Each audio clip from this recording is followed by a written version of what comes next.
Selamat pagi Indonesia. Anda menyaksikan seputar Bali terkini pukul 9 WITA bersama saya Dwi Priawan.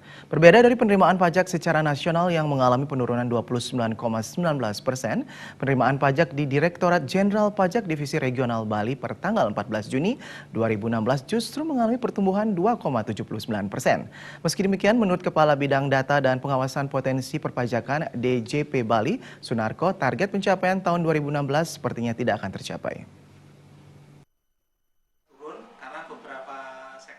Kepala Bidang Data dan Pengawasan Potensi Perpajakan DJP Bali, Sunarko, memaparkan penerimaan pajak di DJP Regional Bali relatif stabil, bahkan mengalami pertumbuhan 2,79% karena penopangnya sektor pariwisata, perdagangan, dan jasa keuangan. Sementara penerimaan pajak secara nasional mengalami penurunan yang dipengaruhi beberapa sektor, terutama sektor pertambangan dan perkebunan sawit. Bali sendiri tidak terkait dengan sektor tersebut.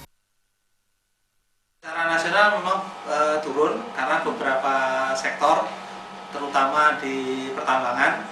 Kalau yang di regional Bali kita naik 3%, tumbuh 3%.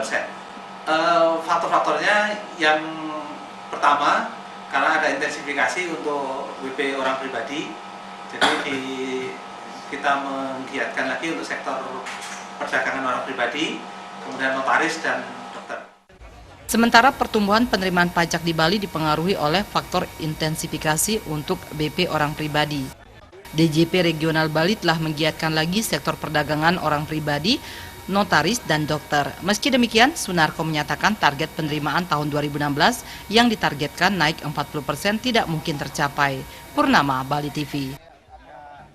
Pemirsa, demikian seputar Bali terkini kali ini. Nantikan informasi menarik kami dalam seputar Bali terkini 1 jam mendatang.